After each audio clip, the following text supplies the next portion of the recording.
Our first order of business in retirement was to fulfill our dream of a cross-country road trip. We'd planned the trip over 9 months, and it evolved and changed right until the very last second we basically got in the RV and left, because we kept finding new things and exciting things we wanted to see and explore.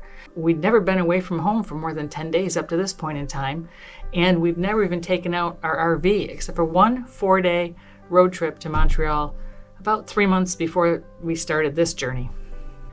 I had 3 travel buddies that I couldn't live without. My first one was Road Trippers. Road Trippers is an app that shows everything from sights and attractions to places to camp and free overnight parking. Best part of the app is that it will give you the mileage and the time it will take to get between stops, so you can plan whether you've tried to go too far in one day or not far enough.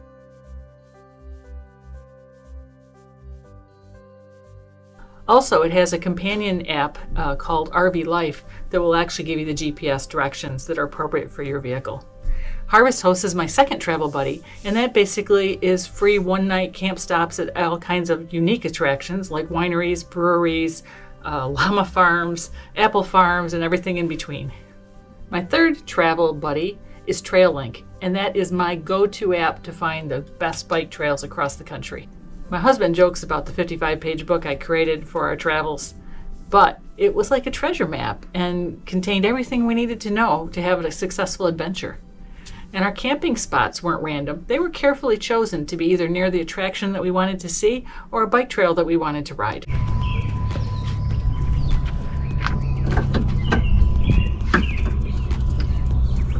The bikes are on. Here's the Jeep, and here's the driver.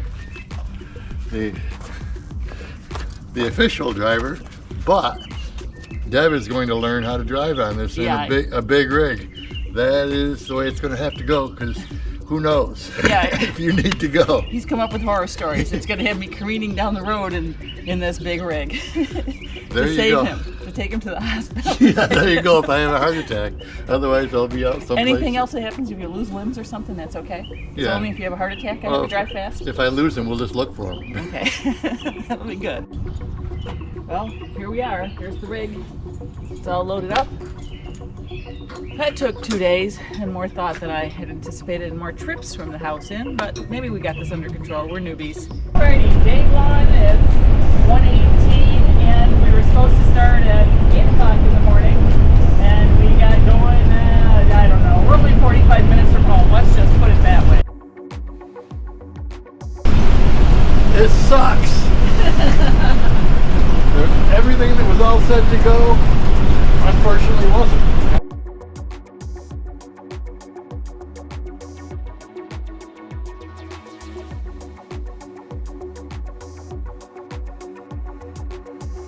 Beautiful parking spot. He just put a lot of new gravel down. It's all marked, and we've also got a beautiful sunset. Finally made it a pretty challenging day. We'll go through another time, but got some beer, got a Harvest Host, and a pizza coming, and What's your beer? Saloon Slobber. There you go. A little spicy, very good. I highly recommend it. Brewed on site here. Mine is Pony Express. Day 2 was another day of driving, and outside of a little bit of hairy time driving on 90 through Chicago, it was pretty uneventful.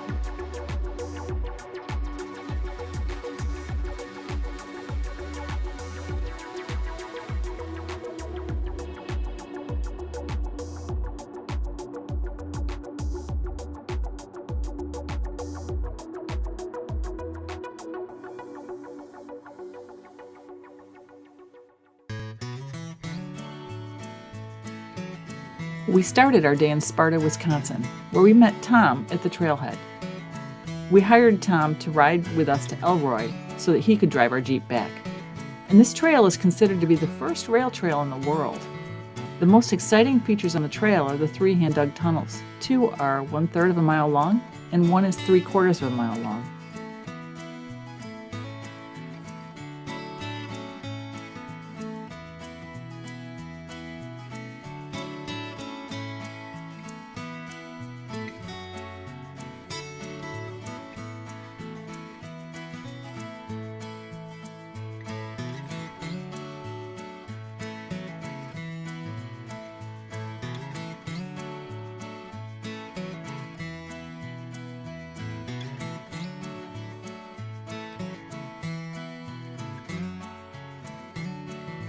After our ride, we drove 5 hours to Sioux Falls. I guess we were tired from our biking because we drove right by the Jolly Green Giant. We didn't even think to look for him out the RV window.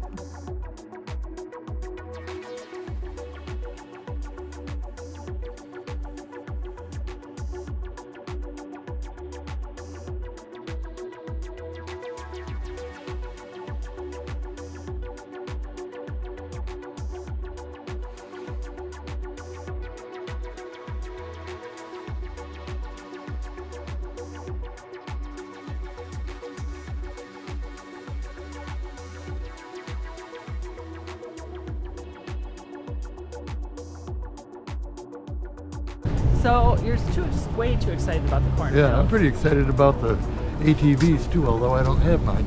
We didn't know what to expect when we stopped at the Corn Palace, but we figured we had to while we were going right by. Turned out it was just a big tourist trap of nothing, and I guess it's an arena for events.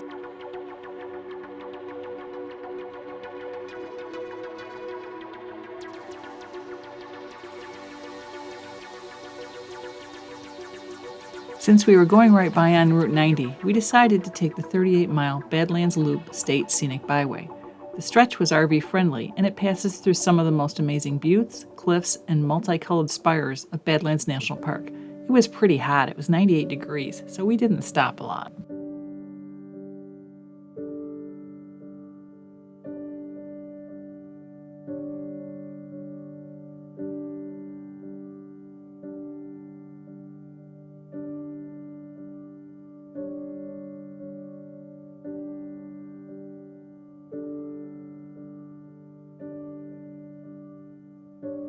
We've made it to the Badlands. Beautiful, beautiful place. One of those places like the Grand Canyon, you got to see it in order to appreciate it. Well, we've only just started, but the Grand Canyon is much more majestic, but certainly this is something we don't usually see in Rochester, New York, that's for sure.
Well, then we had to see what all the fuss was about with Wall Drug.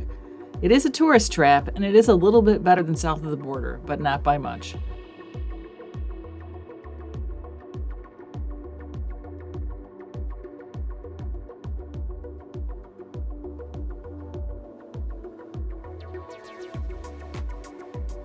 The Rafter J-Bar Ranch was probably one of our favorite campgrounds on our trip. It was a big, wide open place and not like the KOAs we'd stayed at, where you feel like you're sardined in. We had a nice shady spot and didn't feel cramped.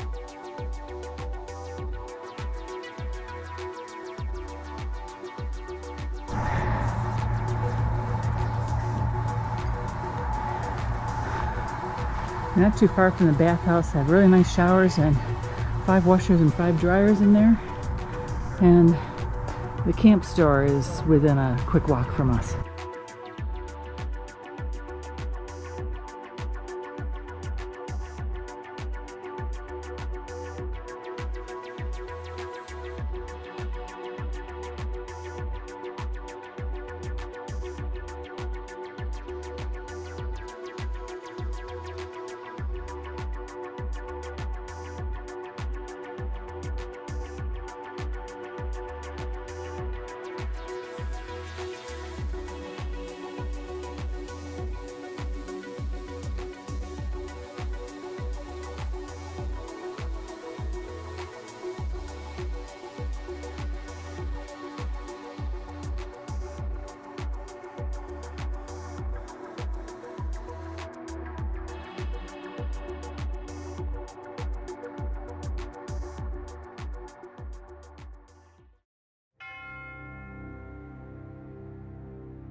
Rushmore.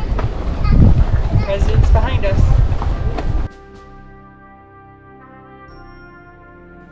We went to Mount Rushmore early in the day to avoid the heat. It was another scorcher of 96, and we walked the 3/4 of a mile presidential trail along its base.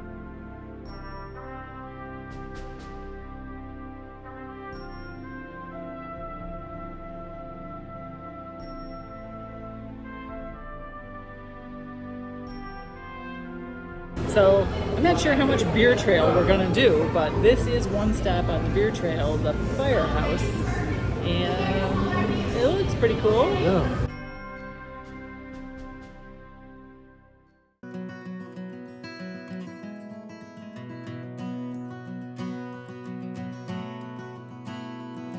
The bike trail was right on the edge of our campground, so we jumped on it to take a 6-mile ride down toward Custer and the Crazy Horse Monument. It was a little cooler today. It was only going to be 83 for a high, so it was much more comfortable than it had been.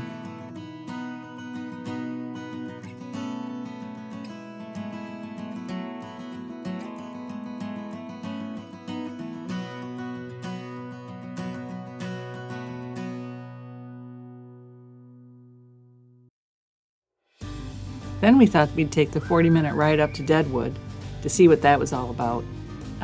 We spent a few hours there and saw a street shootout.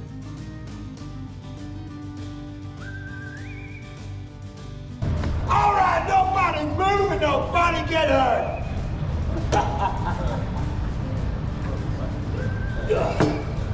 That goes for you too, law dog.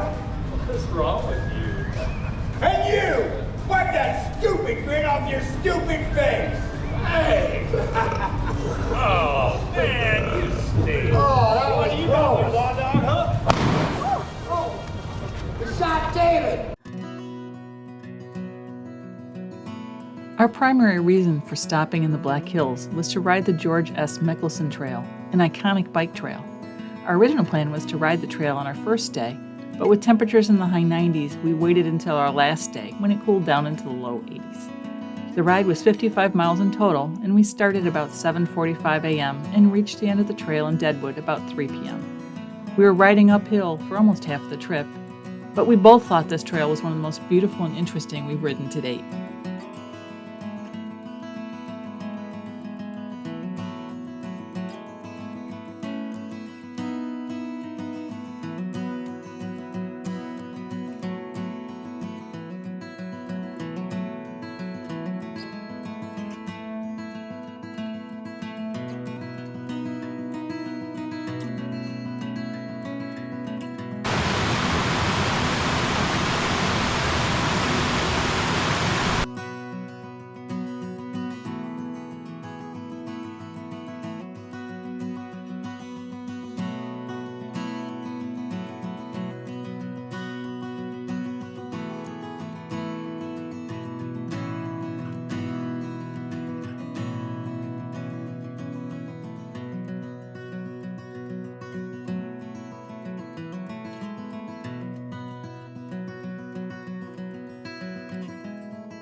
Devil's Tower not only featured in Steven Spielberg's famous movie, but it was also designated as America's first national monument in 1906 by President Theodore Roosevelt.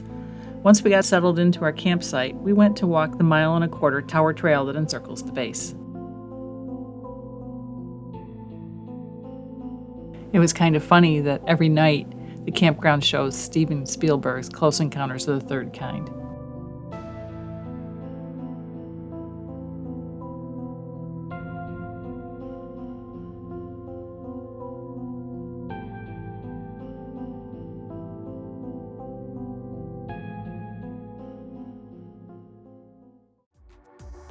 Our longest day, we drove for close to 10 hours to get to our KOA in West Yellowstone.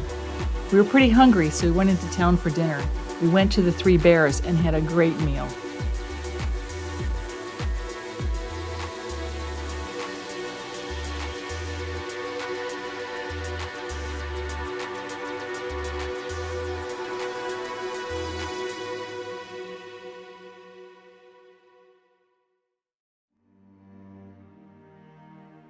It didn't feel like it was 55 degrees in the morning because it was bright and sunny, so we took off and drove about an hour to Midway Geyser Basin, our first stop.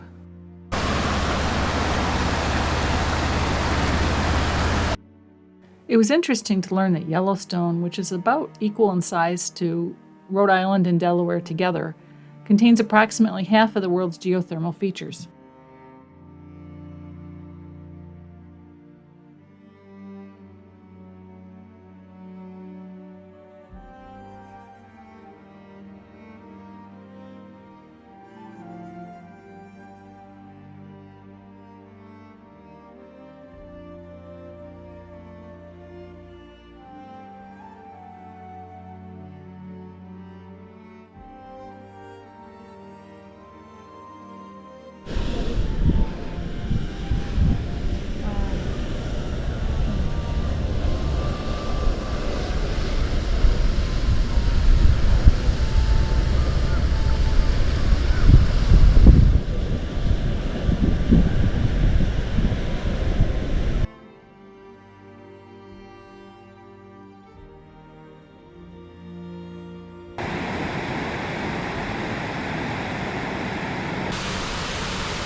For our 2-hour drive to the Lamar Valley, we climbed about 2,000 feet and it was really foggy. But once we got up above the fog, it was really beautiful.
Okay, so we're on day 3 Day 3. of our Yellowstone adventure, and we're gonna try and pick up all the things that we couldn't get to on Sunday because it was so crowded. It's just a beautiful morning, although it's what, 47. 47. Which is enhancing the views as the steam is coming off of all the warm pools, and it just looks really, really nice. No clouds in the sky.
The tire pressure gauge is on in the Jeep, so we're not sure if we have trouble with one of our tires.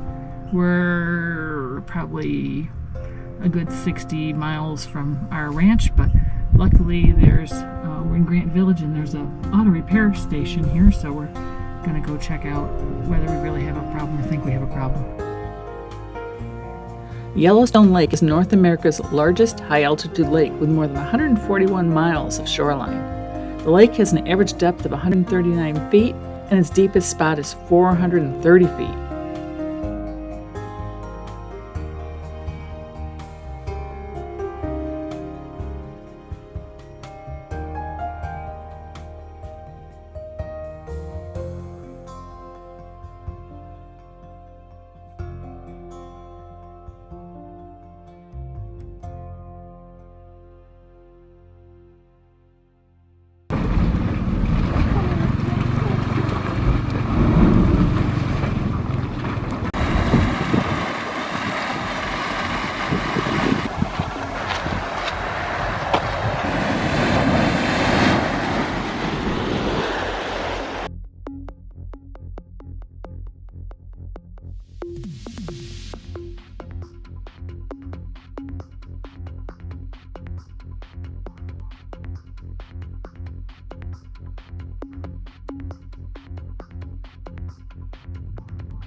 When you're at the Norris Geyser Basin, you don't realize this area is pretty much a hot mess.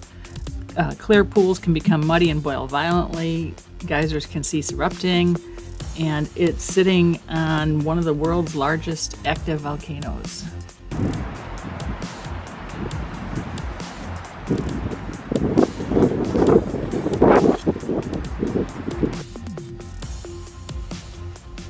Steamboat Geyser is the world's largest geyser when it's not just steaming.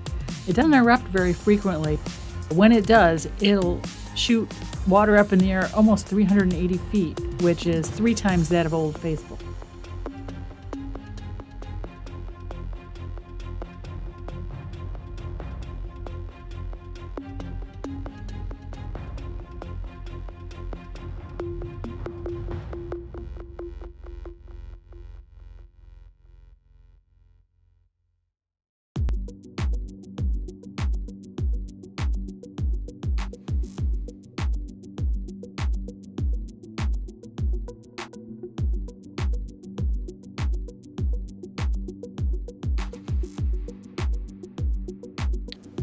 Once we got to Kellogg, we didn't do anything very interesting that night, but we did go to Walmart, woo-woo, because we needed an extra light for Randy's bike because we were going to start going through some big, long, dark tunnels.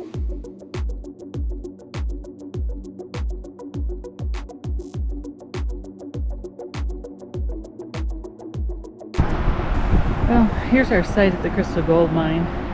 You can hear the 90s road noise because it's literally right there. And the site's fine enough. We're in a nice paved pad and we've got plenty of room.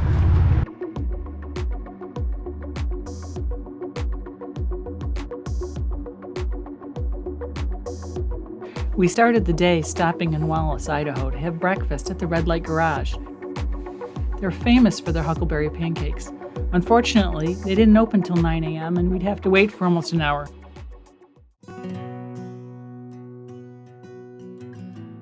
All right, we're about to begin our ride on the route of the Hiawatha. We get to start with the 1.6 mile dark, scary tunnel. The route of the Hiawatha is a short trail, but it's another iconic bike trail. It starts out with a bang by plunging you into the St. Paul Tunnel, which is more than 1.5 miles long. You enter the tunnel in Montana and exit the tunnel in Idaho. And then you go on to traverse 11 more tunnels and 9 trestles.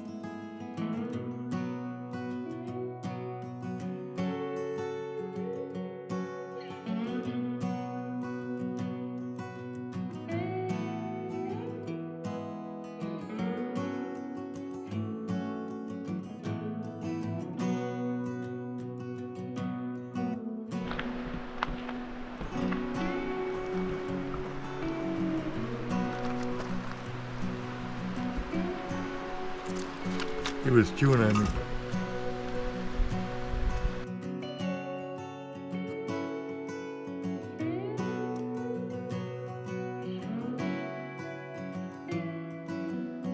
At Silver Mountain, we took North America's longest gondola ride at 3 miles one way so we could have dinner at the top. And while we were at 3,400 feet up the mountain, we weren't even at the top of the ski area, which was 6,800 feet.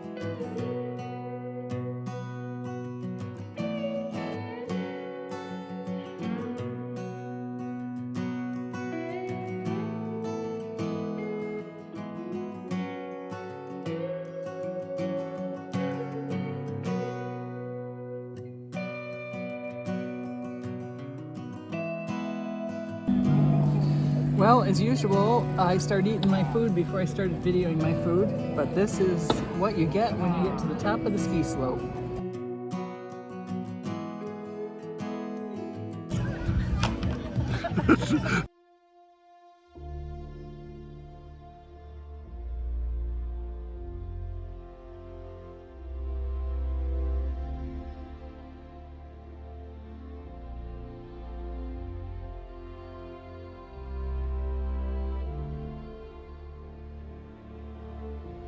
We rode only a small portion of the 72-mile trail of the Coeur d'Alene, but the piece we rode was just absolutely gorgeous.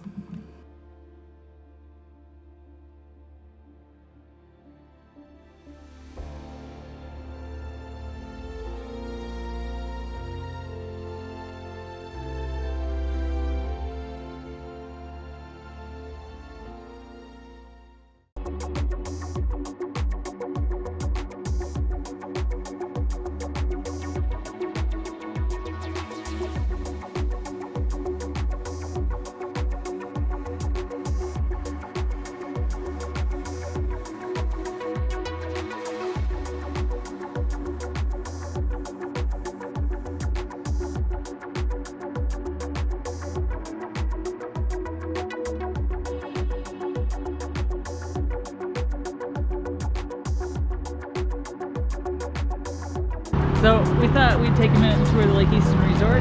It's beautiful in the pines. I mean, you can't fault the pines. Spot's a little bit of a tight spot, but it's a pretty place.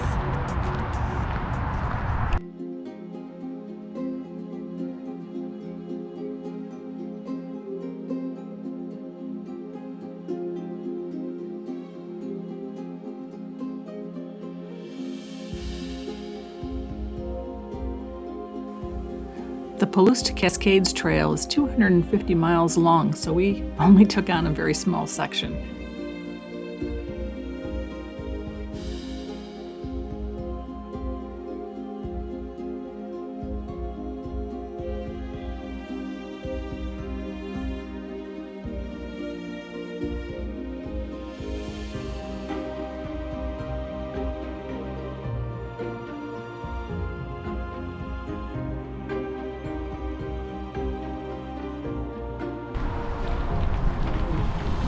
Yeah, he thinks I'm going first to dig big, dark, scary 3-mile tunnel. He's nuts.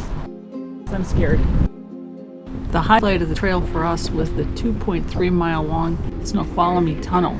And it's quite a tourist attraction as there were people everywhere.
We're out of here!